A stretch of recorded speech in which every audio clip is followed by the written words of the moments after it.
बिहार विधानसभा चुनाव के पहले चरण के मतदान के दौरान हैरान करने वाली खबर सामने आ रही है। बीजेपी कार्यकर्ताओं पर तो सवाल उठ ही रहे हैं। अब सीधे सीधे बीजेपी नेता पर सवाल उठे हैं। जी हां, बीजेपी नेता राकेश सिन्हा के वोट देने पर सवाल उठा है, लेकिन क्यों? दरअसल पहले चरण की वोटिंग के दौरान राकेश सिन्हा की एक तस्वीर सोशल मीडिया पर खूब वायरल होने लगी, जिसमें भारतीय जनता पार्टी के पूर्व राज्यसभा सांसद राकेश कुमार सिन्हा पर 10 महीने के अंदर 2 राज्यों में वोट डालने का आरोप लगा है। कांग्रेस नेत्री सुप्रिया श्रीनेत ने इस पूरे मामले को लेकर ट्विटर पर पोस्ट किया है, जिसमें राकेश सिन्हा की 2 तस्वीरें हैं, जिस पर लिखा है बीजेपी नेता 1 वोट 2। साथ ही बीजेपी नेता राकेश सिन्हा का ट्वीट भी देखने को मिल रहा है। पहली तस्वीर में लिखा है दिल्ली विधानसभा चुनाव में द्वारिका विधानसभा में मतदान किया। वहीं दूसरी तस्वीर में लिखा है अपने पैतृक गांव मनसेरपुर बेगूसराय में अपना मतदान किया। साथ में इस पूरी तस्वीर को साझा करते हुए सुप्रिया श्रीनेत लिखती हैं, बीजेपी नेता राकेश सिन्हा फरवरी 2025 में दिल्ली विधानसभा चुनाव में वोट दिया। वहीं नवंबर 2025 में बिहार विधानसभा चुनाव में वोट डाला। यह कौन सी योजना के तहत हो रहा है भाई? हालांकि जब हमने ट्वीट की पड़ताल की तो देखा राकेश सिन्हा ने 5 फरवरी को दिल्ली में वोट किया था और खुद ही इसकी जानकारी दी। साथ ही आज राकेश सिन्हा ने बिहार में वोट डालने की बात कही और खुद ही ट्वीट किया है। हालांकि इस पूरे मामले पर राकेश सिन्हा ने सफाई दी है। उन्होंने बिहार में वोट देने और दिल्ली में वोट देने की बात बताते हुए अपना वोटर आईडी भी साझा किया है और बड़ी बात कही। हालांकि इसके बाद भी आप नेता सौरभ भारद्वाज ने राकेश सिन्हा की इस सफाई को गलत ठहरा दिया। पहले जरा आप राकेश सिन्हा को सुनिए, उन्होंने क्या कुछ अपनी सफाई में कहा और साथ ही उन्होंने वोटर आईडी भी साझा किया है, वो भी देखिए। फिर बताते हैं कि सौरभ भारद्वाज ने इस सफाई पर क्या कुछ टिप्पणी की है। आम आदमी पार्टी और कांग्रेस पार्टी की राजनीतिक नैतिकता और संवैधानिक नैतिकता इतनी गिर गई है कि झूठ और प्रपंच का सहारा ले रही है। वो मुझ पर आरोप लगा रही है कि मैंने दिल्ली में वोट करके फिर बिहार में वोट दिया। वे संविधान के नियमों को शायद नहीं जानते। दिल्ली के मतदाता सूची में मेरा नाम था और मैंने वहाँ की मतदाता सूची से नाम हटाकर अपने पुश्तैनी गाँव जो बिहार के बेगूसराय जिले के मनसेरपुर में है, जहाँ मेरा घर है, जो मेरा स्थायी पता है, जहाँ मेरी खेती है, जहाँ मेरे लोग रहते हैं, मेरे घर के लोग रहते हैं, वहाँ की मतदाता सूची में मैंने अपना नाम डलवा दिया। और मेरा देश की मतदाता सूचियों में से सिर्फ बिहार के मतदाता सूची में नाम है।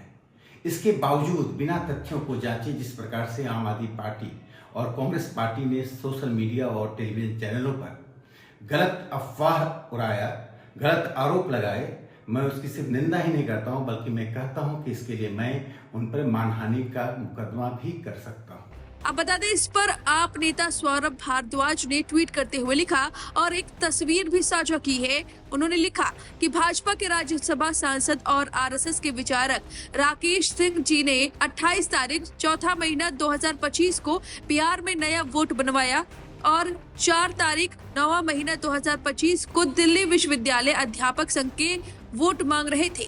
कॉलेज में पढ़ाते हैं। कानून सेक्शन 19B कहता है कि आप जहां नौकरी करते हैं, रहते हैं, वहां वोट होगा, पैतृक गांव नहीं होगा।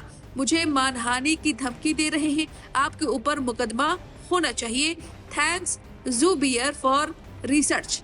तो इस तरह से आरोप प्रत्यारोप का सिलसिला जारी है। साथ ही आप नेता सौरभ भारद्वाज ने आरोप लगाते हुए भाजपा के एक कार्यकर्ता पर भी खुलासा किया है, जिसमें उन्होंने कहा है कि पहले 5 फरवरी 2025 को दिल्ली विधानसभा चुनाव में ये बीजेपी कार्यकर्ता वोट डालता है। उसके बाद आज यानी कि 6 नवंबर 2025 को बिहार के विधानसभा चुनाव में वोट डालता है। दिल्ली के द्वारका में फिर बिहार के सिवान में वोट डाला। SIR के बाद ये गुंजाइश ही नहीं बची कि बिहार किसी राज्य में रहने वाले व्यक्ति का वोट बिहार की वोटर लिस्ट में हो या रह जाए। फिर ये कैसे हुआ? ये सवाल उठाया सौरभ भारद्वाज ने। साथ ही कहा कि ऐसे कितने भाजपा कार्यकर्ता हैं जो देश के अलग अलग राज्यों में आकर आज बिहार में वोट डाल रहे हैं। साथ ही उन्होंने ट्वीट करते हुए इस पर पूरी प्रोफाइल भी बताई है कि कहां से फेसबुक पर इन्होंने पोस्ट किया। आप सुनिए सौरभ भारद्वाज को उन्होंने क्या कुछ कहा। अब मैं आपको एक ताजा उदाहरण, आज का बिल्कुल ताजा उदाहरण दिखा रहा हूं। उसको बड़े ध्यान से देखिएगा कि कैसे भारतीय जनता पार्टी अपने लोगों से वोट की चोरी कराती है। अब मैं आपको एक फेसबुक प्रोफाइल पे ले चलता हूं। तो साहब देखिए, मैं एक बार फेसबुक प्रोफाइल निकाल दूं। तो साहब ये मैं आपको एक प्रोफाइल खोल के दिखा रहा हूं। ये प्रोफाइल है नागेंद्र कुमार जी का। ये द्वारका विधानसभा के अंदर रहते हैं, भारतीय जनता पार्टी के वर्कर हैं, भारतीय जनता पार्टी के बूथ पर बैठते हैं।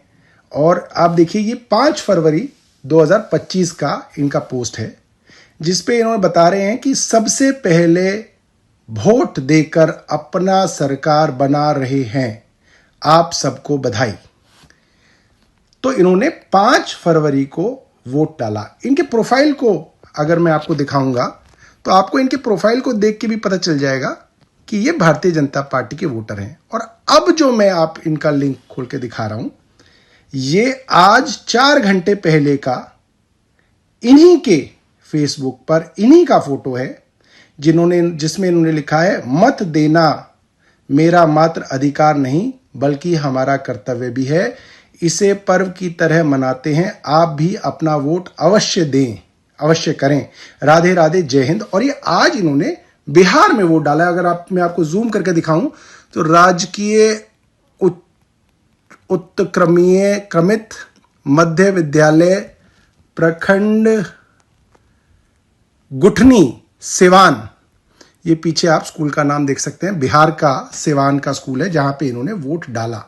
तो साहब एक उदाहरण तो मैं आपको बिल्कुल ताजा दिखा रहा हूं, कैसे एक ही आदमी जो भारतीय जनता पार्टी का वोटर है और क्यों है, मैं आपको इनका प्रोफाइल देख के बता रहा हूं। नगेंद्र कुमार, इनका प्रोफाइल आगे देखिए, अपना मतदान अवश्य करें, जरूर करें, आज डाला है, 4 घंटे पहले इन्होंने वोट डाल दिया।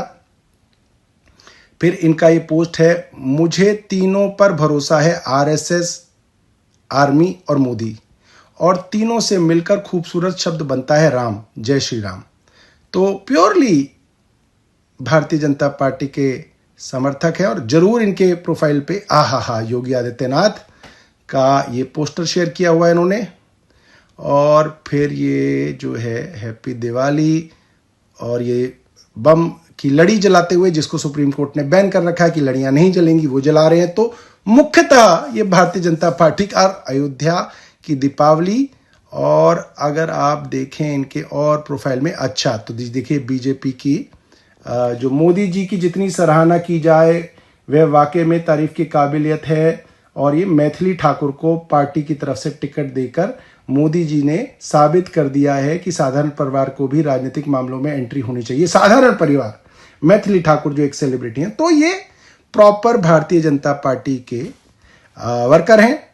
अच्छा, ये चीज इंपॉर्टेंट इसलिए हो जाती है क्योंकि अभी अभी बिहार के अंदर इन्होंने, भारतीय जनता पार्टी की सरकार और इनकी इलेक्शन कमीशन ने जबरदस्ती SIR लागू कराया। और SIR लागू करने पर यह सुनिश्चित किया गया है कि कोई भी वोटर ऐसा ना हो जिसका बिहार के अलावा हिंदुस्तान में कहीं और वोट हो। तो अगर इनका वोट था भी तो भी इनका वोट SIR में कट जाना चाहिए था बिहार में, क्योंकि बिहार में नहीं, आप देख सकते हैं ये दिल्ली में रहते हैं। तो खुल्लम खुल्ला आप देख सकते हैं ऐसे लाखों उदाहरण, अगर आप लोगों का पीछा करेंगे तो आपको मिल जाएंगे कि किस तरीके से खुल्लम खुल्ला वोट की चोरी हो रही है। अब जो मानना चाहे वो मान सकता है, और जो मानना ही ना चाहे उसका भाई साहब हम कुछ नहीं कर सकते। उसके लिए तो मैं सिर्फ ये कह सकता हूं कि जनता को, अब आप ये समझे कि सुप्रीम कोर्ट कुछ करेगा, इलेक्शन कमीशन कुछ करेगा, बहुत लंबी लड़ाई है। मुझे नहीं लगता कि वहां से कुछ निकलने वाला है। अगर निकलेगा तो डेमोक्रेटिक, अपने संवैधानिक और प्रजातांत्रिक हकों का निर्वाह करते हुए, कर्तव्यों का निर्वाह करते हुए, हमें एक शांतिपूर्ण, पीसफुल तरीके से सरकार के खिलाफ आवाज उठानी पड़ेगी। तो सुना आपने, इस तरह से आरोप लग रहे हैं बीजेपी कार्यकर्ताओं पर, बीजेपी नेता पर। फिलहाल इन आरोपों पर आपकी क्या राय है, हमें कमेंट करके जरूर बताएं।